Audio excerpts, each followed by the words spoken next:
नमस्कार दोस्तों, आज मैं हिंदी व्याकरण में क्रिया के बारे में बताऊंगा। ठीक है। क्रिया के बारे में पूरी जानकारी के लिए आपको ये वीडियो को शुरू के से लेके लास्ट तक आपको देखना है। ठीक है। एक रिक्वेस्ट था, अगर अभी तक आपने मेरे चैनल को सब्सक्राइब नहीं किया है तो सब्सक्राइब करें और बेल आइकन को भी प्रेस करें। ठीक है, आगे चलते हैं। क्रिया के बारे में जानकारी देते हुए आगे चलते हैं। क्रिया क्या होता है, क्रिया की पूरी डिटेल मैं बताता हूँ आपको। क्रिया क्रिया क्या होता है? जिन शब्दों या पदों से यह पता चले कि कोई कार्य हो रहा है उसे क्या कहते हैं? क्रिया कहते हैं। ठीक है। जिन शब्दों या पदों से यह पता चले कि कोई कार्य हो रहा है उसे हम क्रिया कहते हैं। ठीक है। व्याकरण में कोई भी वाक्य क्रिया के बिना पूरा नहीं होता है। इसे भी व्याकरण में एक विकारी शब्द माना जाता है। ये सारे इंपॉर्टेंट पॉइंट मैं आपको बता रहा हूँ क्रिया के बारे में। ठीक है। क्रिया हमें समय सीमा के बारे में संकेत देती है। क्रिया के रूप की वजह से हमें यह पता चलता है कि कार्य वर्तमान में हो रहा है, भूतकाल में हो रहा है, हो चुका है या भविष्य काल में होगा। ये काल का चैप्टर है। अगर काल के बारे में पूरी जानकारी आपको चाहिए तो डिस्क्रिप्शन में लिंक है काल के बारे में, वहां पे लिंक पे क्लिक करें और काल के पूरी डिटेल आपको मिल जाएगा। उस वीडियो को पूरा देखें, काल के बारे में समझ में आ जाएगा आपको। ठीक है। चलते हैं यहाँ पे। क्रिया का निर्माण धातु से होता है। जब धातु में ना लगा दिया जाता है तब क्रिया बन जाती है। ठीक है। क्रिया को संज्ञा विशेषण से भी बनाया जाता है। ठीक है। अब संज्ञा और विशेषण के बारे में आपको पूरी जानकारी के लिए डिस्क्रिप्शन में लिंक मैंने ऑलरेडी दे रखा है, संज्ञा के बारे में भी और विशेषण के बारे में। वहां से आप संज्ञा और विशेषण के बारे में पूरा सीख सकते हैं। ठीक है। चलिए, क्रिया का सार्थक शब्द के 8 वेदों में से एक माना जाता है। ठीक है। क्रिया किसे कहते हैं और क्रिया के कुछ इंपॉर्टेंट पॉइंट जो था वो मैंने आपको बताया। ठीक है। अब क्रिया किसे कहते हैं मैं उसका एक उदाहरण बताता हूं। खाना, नाचना, खेलना, पढ़ना, मारना, पीटना, जाना, सोना, लिखना, जागना, रहना, गणना, दौड़ना, ये सारे क्या है? क्रिया है। क्या है ये सारे क्रिया है। ठीक है। अब आप ये मैंने बताया था कि क्रिया का निर्माण धातु से होता है। ठीक है। जब धातु में ना लगा दिया जाता है तब क्रिया बन जाती है। ठीक है।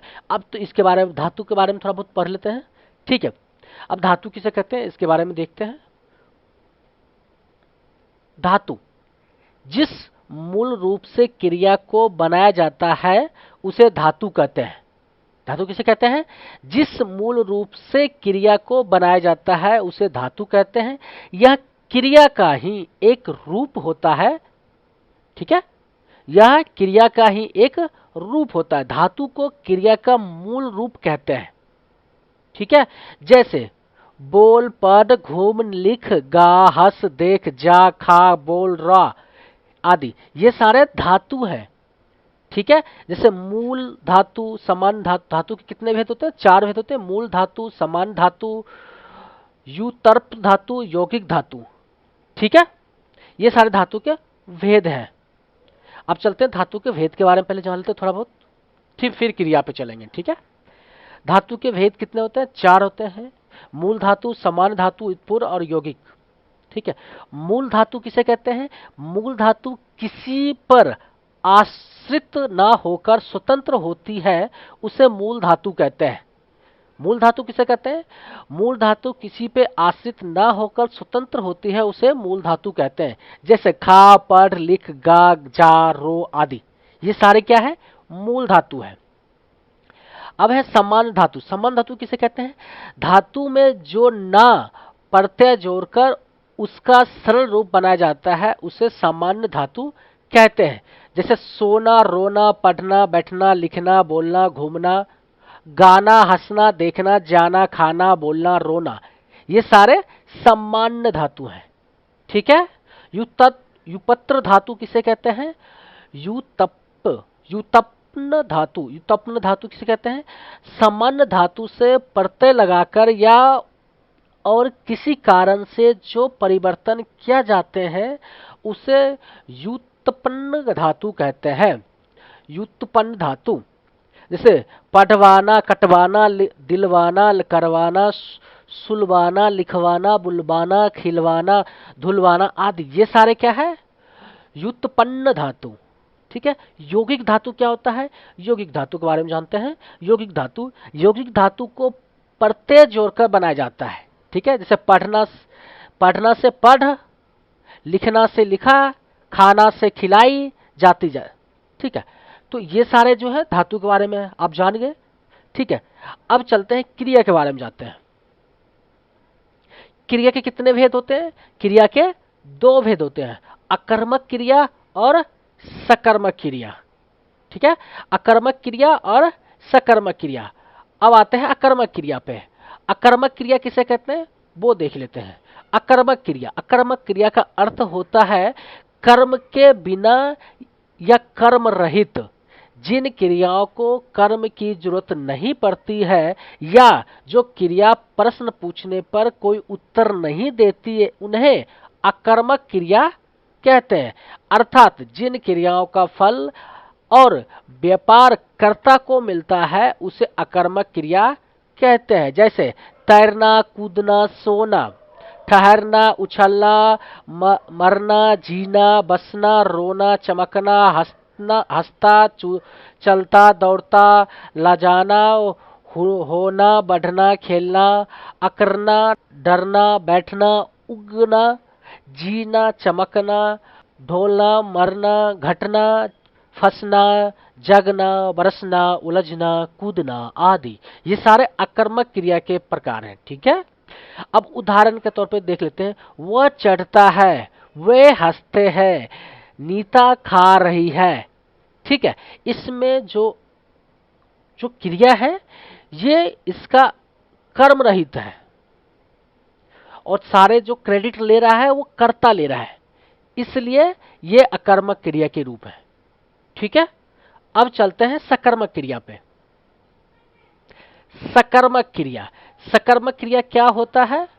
सकर्मक क्रिया का अर्थ होता है कर्म के साथ या कर्म सहित। अकर्मक क्रिया में कर्म के साथ नहीं था और कर्म रहित था। इसमें क्या है? उल्टा है, जस्ट अपोजिट है। कर्म का सकर्मक क्रिया का अर्थ होता है कर्म के साथ या कर्म सहित जिस क्रिया का प्रभाव कर्ता पर ना पड़कर कर्म पर पड़ता है उसे सकर्मक क्रिया कहते हैं। अर्थात जिन शब्दों की वजह से कर्म की आवश्यकता होती है उसे सकर्मक क्रिया कहते हैं। जैसे वो चढ़ाई चढ़ता है, मैं खुशी से हंसता हूँ, नीता खाना खा रही है। ठीक है। इस तरह की क्रिया को सकर्मक क्रिया कहते हैं। अब सकर्मक क्रिया के कितने भेद होते हैं? सकर्मक क्रिया के 3 भेद होते हैं। एक कर्मक क्रिया, दुई कर्मक क्रिया और अपूर्ण क्रिया। ठीक है। क्या? अपूर्ण क्रिया। पूर्ण अकर्मक क्रिया क्या होता है? ठीक है। जिस क्रिया के केवल एक कर्म के पूरे होने का पता चलता है उसे पूर्ण अकर्मक क्रिया कहते हैं। जैसे वह रोटी खाता है, श्याम टीवी देख रहा है, नौकर झाड़ू लगा रही है। इसमें एक ही क्रिया हो रहा है ना, इसलिए अकर्मक क्रिया होता है, इसे कहते हैं अकर्मक क्रिया। ठीक है। दूसरा क्या है? यह है पूर्ण द्विकर्मक क्रिया। ठीक है। द्विकर्मक क्रिया का अर्थ होता है 2 कर्म वाला या 2 कर्म सहित जिस क्रिया का साथ 2 कर्मों के पूर्ण होने का पता चलता है उसे द्विकर्मक क्रिया कहते हैं। इसमें पहला कर्म प्राणीवाचक होता है और दूसरा कर्म निर्जीव होता है, उसे द्विकर्मक क्रिया कहते हैं। जैसे सोहन ने गुरुजी को प्रणाम किया। इसमें सोहन जो है प्राणीवाचक है और गुरुजी है वो निर्जीव है। सॉरी, प्रणाम जो है जो दूसरा है वो प्राणीवाचक में प्रणाम है वो निर्जीव होते हैं। दूसरा क्रिया कर्म जो है निर्जीव तरह होता है। ठीक है। नर्स रोगी को दवा पिलाती है, श्याम अपने भाई के साथ टीवी देख रहा है, नौकर विलाइन से पोछा लगा रहा है। इस तरह के जो क्रिया होते हैं उसे द्विकर्मक क्रिया कहते हैं। ठीक है।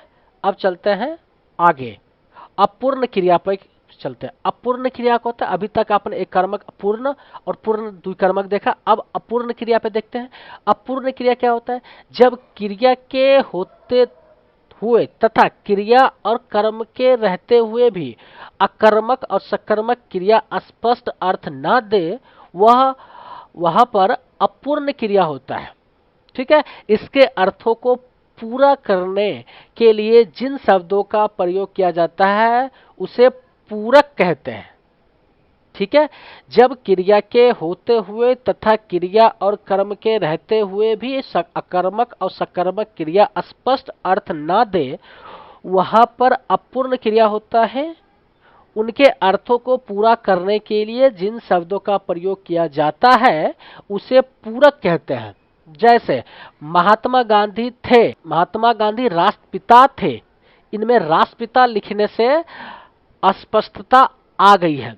तुम हो, तुम बुद्धिमान हो, मैं अगले वर्ष बन जाऊंगा, मैं अगले वर्ष अध्यापक बन जाऊंगा। तो पहले में कोई स्पष्ट नहीं हो रहा है, तो दूसरे में एक शब्द लगाया गया है, उससे स्पष्ट हो रहा है पूरा वाक्य। तो इस तरह के वाक्य शब्द को क्या कहते हैं? पूरक शब्द कहते हैं। ठीक है, अपूर्ण क्रिया के कितने भेद होते हैं? अपूर्ण क्रिया के दो भेद होते हैं, अपूर्ण अकर्मक क्रिया और अपूर्ण सकर्मक क्रिया।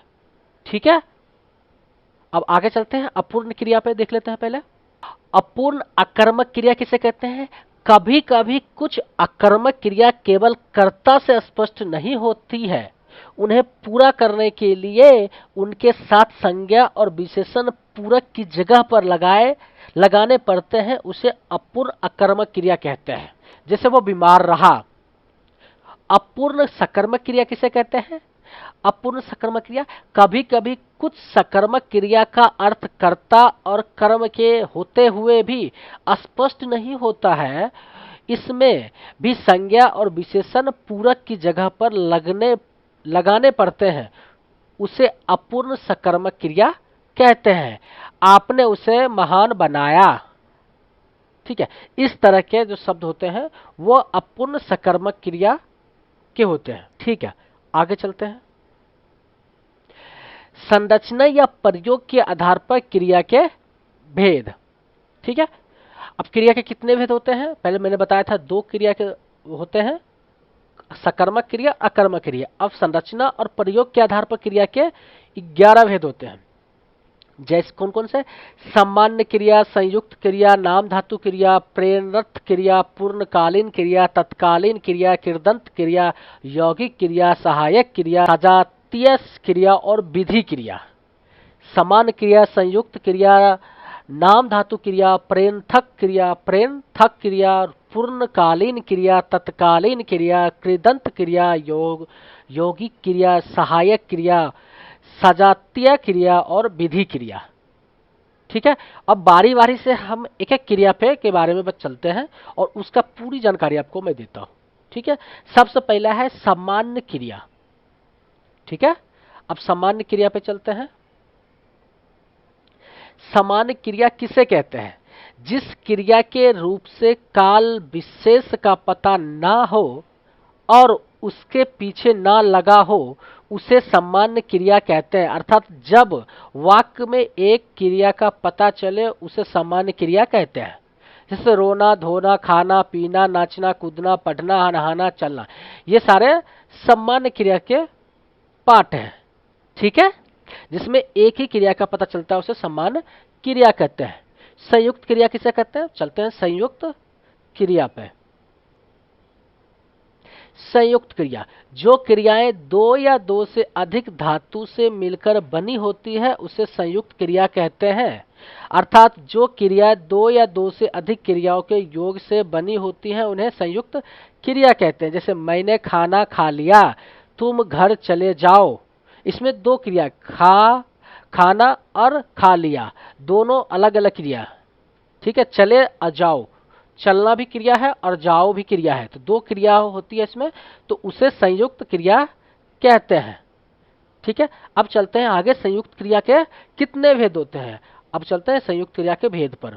ठीक है, अब संयुक्त क्रिया के 11 भेद होते हैं। ठीक है, मैंने क्रिया के बारे में बताया था। अब उसका दूसरा पार्ट है संयुक्त क्रिया, उसके भी 11 भेद होते हैं। कौन कौन से? आरंभ बोधक संयुक्त क्रिया, आरंभ बोधक संयुक्त क्रिया, समाप्ति बोधक संयुक्त क्रिया, अवकाश बोधक संयुक्त क्रिया, अनुमति बोधक संयुक्त क्रिया, नित्यत्व बोधक संयुक्त क्रिया, आवश्यकता बोधक संयुक्त क्रिया, निश्चय बोधक संयुक्त क्रिया, इच्छा बोधक संयुक्त क्रिया, अभ्यास बोधक संयुक्त क्रिया, शक्ति बोधक संयुक्त क्रिया, पूर्णरुक्त संयुक्त क्रिया। ये 11 भेद हैं। ठीक है, अब हम चलते हैं एक एक करके इस 11 के बारे में मैं आपको बताता हूं, फिर उसके बाद उसके अगले क्रिया के बारे में मैं आपको बताऊंगा। ठीक है, चलिए शुरू करते हैं। आरंभ बोधक संयुक्त क्रिया के बारे में बताता हूं। आरंभ बोधक संयुक्त क्रिया किसे कहते हैं? जिन संयुक्त क्रिया से हमें पता चले कि क्रिया आरंभ होने वाली है, उसे आरंभ बोधक संयुक्त क्रिया कहते हैं। जिन संयुक्त क्रिया से हमें पता चले कि क्रिया आरंभ होने वाली है, उसे आरंभ बोधक संयुक्त क्रिया कहते हैं। वह नाचने लगी, बरसात होने लगी, राम खेलने लगा। ठीक है, इस तरह के। ठीक है, आगे क्या है? समाप्ति बोधक, समाप्ति बोधक संयुक्त क्रिया। जिन संयुक्त क्रिया से मुख्य क्रिया के समापन का पता चले, उसे समाप्ति बोधक संयुक्त क्रिया कहते हैं। वह सो चुका है, राम खा चुका है, वह लड़ चुका है। इस तरह के जो वाक्य होते हैं वो समाप्ति बोधक संयुक्त क्रिया के अंतर्गत आते हैं। आगे चलते हैं। तीसरा क्या है? तीसरा है अवकाश बोधक संयुक्त क्रिया। जिन संयुक्त क्रियाओं से किसी क्रिया का विनष्पन कराने के लिए अवकाश का बोध कराया जाए, उसे अवकाश बोधक संयुक्त क्रिया कहते हैं। जैसे कि वह बहुत मुश्किल से सोने पाया है, जाने ना पाया। अनुमति बोधक संयुक्त क्रिया के बारे में देख लेते हैं। चौथा है अनुमति बोधक संयुक्त क्रिया। जिन संयुक्त क्रिया से किसी क्रिया को करने की अनुमति दिए जाने का पता चले, उसे अनुमति बोधक संयुक्त क्रिया कहते हैं। जैसे मुझे सोने दो, मुझे कहने दो। इस तरह के जो वाक्य होते हैं वो अनुमति बोधक संयुक्त क्रिया के अंतर्गत आते हैं। ठीक है, पांचवा क्या है?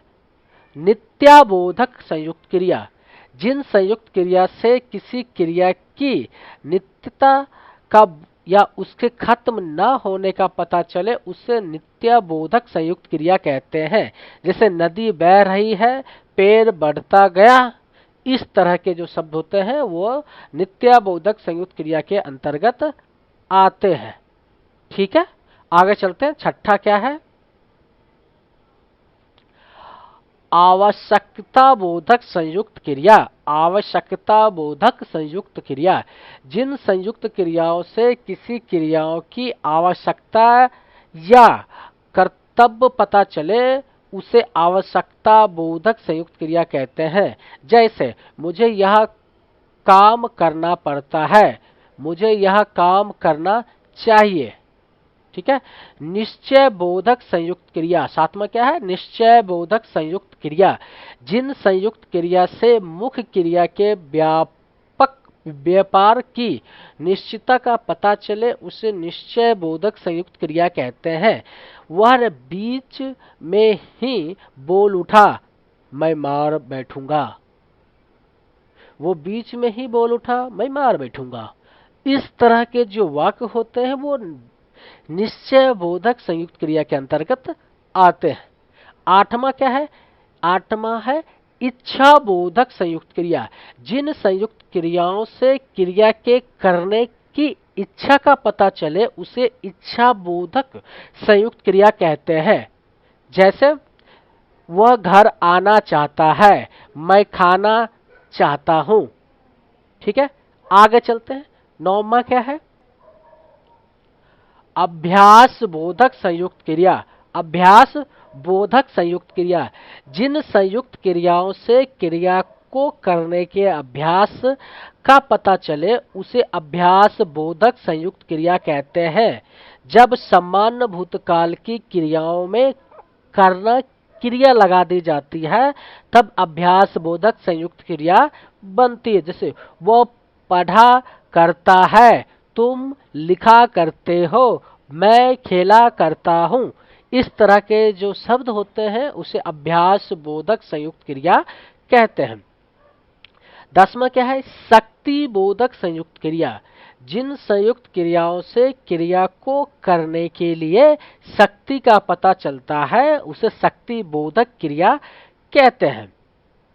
जैसे मैं लिख सकता हूँ, मैं पढ़ सकता हूँ, इस तरह के जो शब्द होते हैं वो उससे शक्ति का बोध होता है, इसलिए ये सारे शब्द शक्ति बोधक संयुक्त क्रिया के अंतर्गत आते हैं। 11वां क्या और ये लास्ट है संयुक्त क्रिया के भेद का, ठीक है।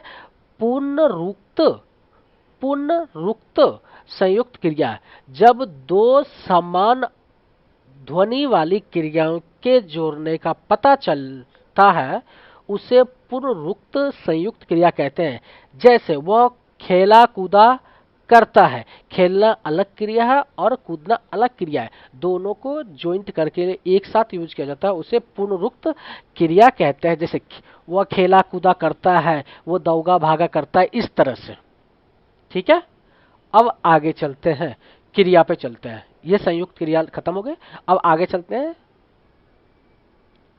आगे क्या है? नाम धातु क्रिया, क्रिया को छोड़कर संज्ञा सर्वनाम विशेषण से मिलकर संयुक्त क्रिया को नाम धातु कहते हैं। यह धातुओं के नाम से बनी होती है, इसलिए इसे नाम धातु कहलाती है, कहते हैं।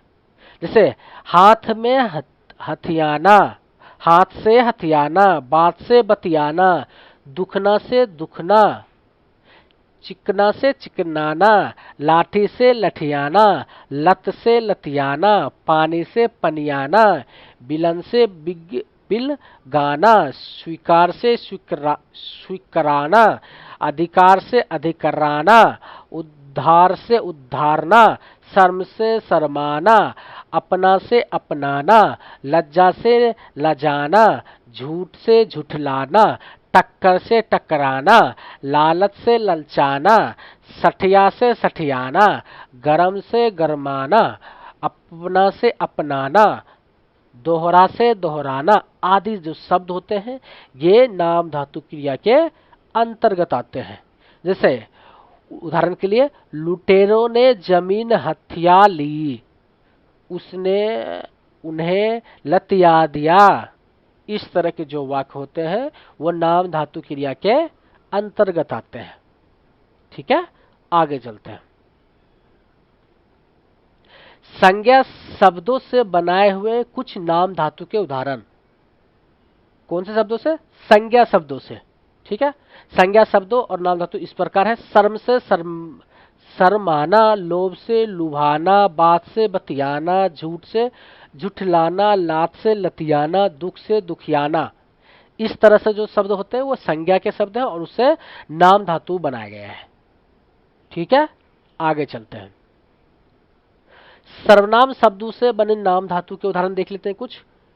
अपना से अपनाना, पराया से परायाना, इसे वे है सर्वनाम से बने हुए नाम धातु, ठीक है। आगे चलते हैं। विशेषण से बने कुछ नाम धातु के बारे में देख लेते हैं। साठ से सठियाना, तोतला से तुतलाना, नरम से नरमाना, गरम से गरमाना, लज्जा से लजाना, लालच से ललचाना, फिल्म से फिल्माना। इस तरह से विशेषण से नाम धातु के लिए, ठीक है। आगे चलते हैं। आगे क्या है? अनुकरणवाची शब्दों से नाम धातु। अनुकरणवाची, थप थप, थपथपाना, थुर थर थर, थरथराना, कप कप, कपकपाना, टन टन, टनटनाना, बर वर, बरवराना, खट खट, खटखटाना आदि शब्द, ठीक है। आगे चलते हैं। नाम धातु के बाद जो क्रिया है वो है प्रेरणार्थक क्रिया। ठीक है, प्रेरणार्थक क्रिया, जिन क्रियाओं के प्रयोग से यह पता चले कि कर्ता खुद कार्य ना करके किसी और से कार्य करवा रहा है या किसी और को कार्य करने की प्रेरणा दे रहा है, उसे प्रेरणार्थक क्रिया कहते हैं।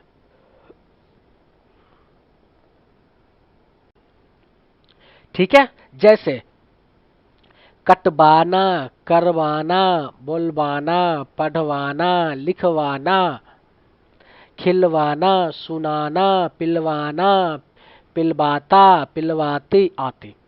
ठीक है, उदाहरण के लिए देख लेते हैं। मालिक नौकर से कार साफ करवाता है, अध्यापक बच्चे से पाठ पढ़वाता है, मैंने राधा से पत्र लिखवाया, उसने हमें खाना खिलवाया आदि। इस तरह के जो शब्द होते हैं प्रेरणार्थक क्रिया के अंतर्गत आते हैं। ठीक है, आगे चलते हैं। प्रेरणार्थक क्रिया के प्रेरक देख लेते हैं। ठीक है, दो प्रेरक होते हैं, प्रेरक कर्ता, प्रेरित कर्ता। ठीक है, प्रेरक कर्ता में देख लेते हैं, जो किसी और को प्रेरणा प्रदान करता है या प्रेरणा देता है उसे प्रेरक कर्ता कहते हैं, जैसे मालिक और अध्यापक। ठीक है, प्रेरित करता है, जो किसी और से प्रेरणा लेता है उसे प्रेरित कर्ता कहते हैं, जैसे नौकर और छात्र। ठीक है, प्रेरक प्रेरणार्थक क्रिया के रूप में प्रथम प्रेरणार्थक क्रिया। प्रथम प्रेरणार्थक क्रिया में कर्ता प्रेरक बनकर प्रेरणा देता है, उसे प्रथम प्रेरणार्थक क्रिया कहते हैं। ये सभी क्रियाएं सकर्मक होती है, जैसे माँ परिवार के लिए भोजन बनाती है, जोकर सर्कस में खेल दिखाता है। ठीक है, द्वितीय प्रेरणार्थक क्रिया। द्वितीय प्रेरणार्थक क्रिया में कर्ता खुद दूसरे को काम करने की प्रेरणा देता है, उसे द्वितीय प्रेरणार्थक क्रिया कहते हैं। जैसे माँ पुत्री से भोजन बनाती है, जोकर सर्कस में हाथी से कर्तव्य करवाता है, तो ये द्वितीय प्रेरणार्थक क्रिया होता है। ठीक है, आगे चलते हैं।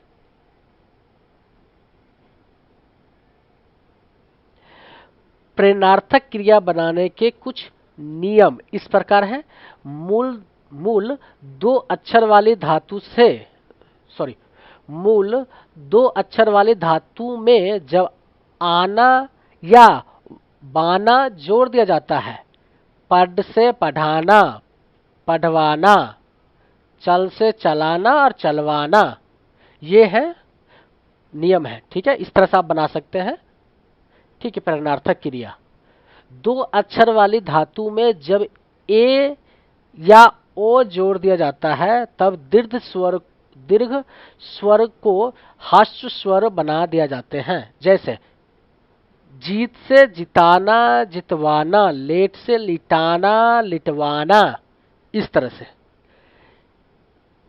तीन अक्षर वाले धातु में जब आना और वाना जोड़ दिया जाता है तब भी बनता है, जैसे समझ से समझाना, समझाना और समझवाना, बदल से बदलाना और बदलवाना।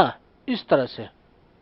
ठीक है, कुछ धातु में आवश्यकता अनुसार प्रत्यय लगाए जाते हैं, जैसे जी से जिलाना, जिलबाना। इस तरह से। ठीक है, आगे चलते हैं। आगे क्या है, पूर्णकालीन क्रियाएं। पूर्णकालीन क्रियाएं, पूर्णकालीन क्रिया किसे कहते हैं? पूर्णकालीन का अर्थ होता है पहले से हुआ, जब कर्ता एक कार्य को समाप्त करके तुरंत दूसरे कार्य में लग जाता है तब जो क्रिया पहले ही समाप्त हो जाती है उसे पूर्णकालीन क्रिया कहते हैं। पूर्णकालीन क्रिया को धातु में कर या करके लगाकर बनाया जाता है, जैसे पुजारी ने नहाकर पूजा कि चोर सामान चुराकर भाग गया। विद्यार्थी ने पुस्तक से देखकर उत्तर दिया, वह खाकर सो गया। इस तरह के जो शब्द होते हैं वो पूर्णकालीन क्रिया के अंतर्गत आते हैं। ठीक है, आगे चलते हैं। आगे क्या है? तत्कालीन क्रिया। तत्कालीन क्रिया के बारे में बात कर लेते हैं। तत्कालीन क्रिया, यह क्रिया ही पूर्णकालीन क्रिया की तरह मुख्य क्रिया से पहले खत्म होती है, लेकिन इसमें और मुख्य क्रिया में समय का अंतर ना होकर कर्म का अंतर होता है, उसे तत्कालीन क्रिया कहते हैं। ठीक है, जैसे वह आते ही सो गया, शेर देखते ही वह बेहोश हो गया। इस तरह के जो शब्द होते हैं वो तत्कालीन क्रिया के अंतर्गत आते हैं। आगे चलते हैं। कृदंत क्रिया क्या होता है? कृदंत क्रिया, कृदंत प्रत्यय को जोड़कर जो क्रिया बनाई जाती है उसे कृदंत क्रिया कहते हैं। अर्थात जब किसी क्रिया में प्रत्यय जोड़कर उसका एक नया क्रिया रूप बनाया जाता है उसे कृदंत क्रिया कहते हैं। जैसे चलता, भागता, दौड़ता, हंसता आदि, इस तरह के कृदंत क्रिया होता है। ठीक है, आगे चलते हैं। यौगिक क्रियाएं, जिन वाक्यों में दो क्रियाएं एक साथ आती है और दोनों मिलकर मुख्य क्रिया का काम करती है उसे यौगिक क्रिया कहते हैं। इनमें पहले क्रिया पूर्णकालीन होती है, जैसे वह सामान रखकर गया, परीक्षा सिर पर आ चुकी है। इस तरह के क्रिया को यौगिक क्रियाएं कहती है। ठीक है, आगे चलते हैं। आगे क्या है? सहायक क्रिया। आगे क्या है? सहायक क्रिया। सहायक क्रिया किसे कहते हैं? जो क्रिया मुख्य क्रिया की सहायता करती है उन्हें सहायक क्रिया कहते हैं। मुख्य क्रिया के अर्थ को स्पष्ट करने और अर्थ को पूरा करने के लिए सहायक क्रिया की जरूरत पड़ती है। कभी एक तो कभी एक से ज्यादा क्रिया सहायक क्रिया के रूप में आती है, लेकिन इनमें हेरफेर करने से क्रिया का काल परिवर्तन हो जाता है। जैसे वह आता है, तुम सोए हुए हो, इस तरह से सहायक क्रिया होते हैं। ठीक है, आगे चलते हैं। सजातीय क्रिया। सजातीय क्रिया, सजातीय क्रिया किसे कहते हैं? जब कुछ अकर्मक और सकर्मक क्रियाओं के साथ उनके धातु की बनी भाववाचक संज्ञा के प्रयोग को ही सजातीय क्रिया कहते हैं। अच्छे खेल खेल रहे हो, जैसे कि अच्छा खेल खेल रहे हो, वह अच्छी लिखाई लिख रहा है। इस तरह के जो क्रियाएं होती है उसे सजातीय क्रिया कहते हैं। आगे चलते हैं। आगे कौन सी क्रिया है? विधि क्रिया। विधि क्रिया क्रिया के लास्ट भागों में से एक है। विधि क्रिया कहते किसको है? जिस क्रिया से किसी भी प्रकार की आज्ञा का पता चले उसे विधि क्रिया कहते हैं। जैसे घर जाओ, ठहर जाओ, इस तरह के। ठीक है, अगर वीडियो आपको अच्छा लगा तो इसे लाइक करें, शेयर जरूर करें। क्रिया के बारे में यदि आपका कोई सवाल और सुझाव हो तो आप नीचे कमेंट बॉक्स में लिख सकते हैं। वीडियो देखने के लिए आपको धन्यवाद।